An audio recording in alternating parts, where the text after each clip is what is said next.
అలేఖ్య చిట్టి పికిల్స్. అలేఖ్య చిట్టి మాట్లాడిన మాటల వరకు ఓకే. చివరి 5 సెకండ్ల బూతులు మాత్రమే అందరికీ టార్గెట్ అయ్యాయి. అమ్మనా బూతులు అనేవి ఎవరూ సహించరానివి, సహించలేనివి. ఇంతవరకు ఓకే. దానికి ముందు అలేఖ్య చిట్టి మాట్లాడిన మాటలు నిజం కాదంటారా?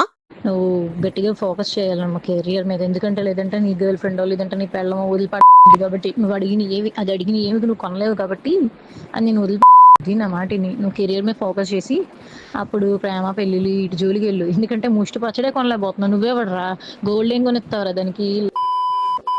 ఆర్థిక సూత్రాలు, ఆర్థిక శాస్త్రాన్ని, చాణక్యుడు చెప్పిన ఆర్థిక సూత్రాలను ఎంతమంది గ్రహించారు? పచ్చళ్ళు కొనలేనివాడు బంగారం ఏం కొంటావు అన్నది. అవును, 1500 రూపాయల దగ్గర ఆగినోడు 1,00,000 రూపాయలు పెట్టి తులం బంగారం ఏం కొంటాడు అన్నది. అవును, ఇప్పుడున్న పరిస్థితుల్లో ఇది నిజం కాదా? ధరలు పెరుగుతున్నాయని ఖర్చులు తగ్గించుకోవటం కాదు, ఖర్చులకు తగ్గట్టు ఆదాయం పెంచుకోండి, స్కిల్స్ పెంచుకోండి అని చాణక్యుడు చెప్పలేదా? పెద్దలు చెప్పలేదా? ఇది మాత్రం ఎవడూ ఫోకస్ చేయటం లేదు. దీన్ని మాత్రం ఎవడూ టచ్ చేయటం లేదు. ఎందుకంటే అందరూ గుంపులో గోవిందులే. తిన్నామా, పడుకున్నామా, తెల్లారిందా అన్నట్టు బతుకుతున్నాడు కాబట్టే కదా. డబ్బులు లేకపోతే పెళ్ళాలే పట్టించుకోవటం లేదు, పెళ్ళాలే లేచిపోతున్నారు అన్నది నిజం కాదా? ఇటీవల 35% పెరిగిన విడాకుల కేసులు ఏం చెబుతున్నాయి? కోట్లకు కోట్ల భరణం డబ్బు కోసం కాదా? మొగుణ్ణి చంపి రమ్ములో పెట్టి సిమెంటు పోసిన పెళ్ళాం లేదా? 15 ఏళ్ల క్రితం ప్రేమించిన లవర్ మళ్లీ లైన్లోకి వచ్చాడని 3 పిల్లల్ని చంపిన తల్లి కదా హైదరాబాద్లో చూడలేదా? జరుగుతున్న వాస్తవమీ కదా. డబ్బు లేకపోతే ఇంట్లో పెళ్ళానికి లోకువ కాదా? ఇవన్నీ మగాడి అసమర్థతలే కదా. పనిచేస్తాం, అవకాశాలు కల్పించండి, టాలెంట్ చూపిస్తాం, డబ్బులు ఇవ్వండి అని దమ్ముగా అడిగేవాళ్లు ఎంతమంది? ఎంతమందికి ఆ స్కిల్స్ ఉన్నాయి?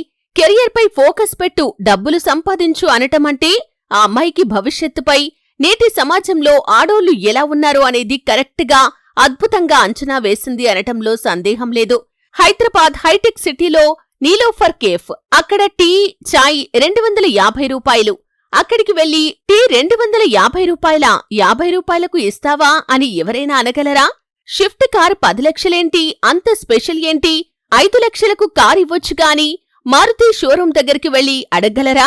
మల్టీప్లెక్స్ కి వెళ్లి టికెట్ 250 ఎందుకు అనగలరా?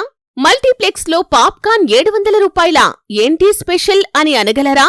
అంతెందుకు, పొద్దున నిద్ర లేచినప్పట్నుంచి రాత్రి పడుకునే వరకు ప్రభుత్వానికి పన్నులు కడుతూనే ఉంటారు. వాడుకున్నా వాడుకోకపోయినా ట్యాక్సులు కడుతూనే ఉంటారు.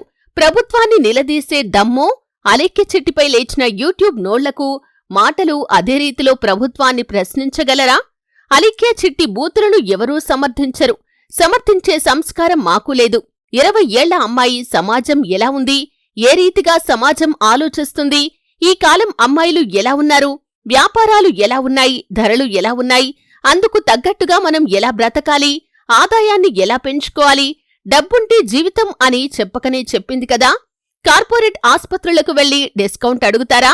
చెప్పినంత కట్టి ఆస్తులు అమ్మి కడతారు కదా.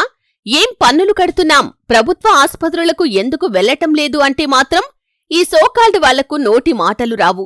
మహారాష్ట్ర పూణేలోని ఓ 7 నెలల గర్భిణి ఆస్పత్రిలో చేరితే మొత్తం 10 లక్షలు కట్టలేదని ట్రీట్మెంట్ ఇవ్వలేదు కార్పొరేట్ ఆస్పత్రి. ఆ గర్భిణి చనిపోయింది.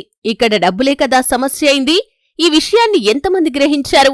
కార్పొరేట్ ఆస్పత్రికి ప్రాణం ముఖ్యమా, డబ్బు ముఖ్యమైందా? డబ్బే కదా. ఇలాంటి ఎన్నో మరెన్నో సమస్యలు నిజ జీవితంలో నిత్యం కళ్ల ఎదుట జరుగుతూనే ఉంటాయి. అలేఖ్య చిట్టి విషయంలో చివరి 5 సెకండ్ల బూతులు మాత్రమే ఇప్పుడు వాళ్లకు శాపం కావచ్చు. అంతకుముందు ఆ అమ్మాయి చెప్పిన విషయాలు మాత్రం మన జీవితంలో మార్పు, మన కెరియర్పై దృష్టికి, సమాజం ఎలా ఉందో, డబ్బు లేకపోతే ఎలాంటి దుర్భర పరిస్థితులు ఉంటాయో చాలా చక్కగా చెప్పింది. ఇప్పటికైనా కోడిపై ఈకలు పీకటం అనే తెలుగు మీడియా ట్రాప్ నుంచి బయటకు వచ్చి జీవితానికి కావలసిన కెరియర్పై దృష్టి పెట్టండి. బూతులంటారా? మన తెలుగు సినిమాకు మించిన బూతులు ఎక్కడా ఉండవు, ఉండబోవు, ఉండవు కూడా.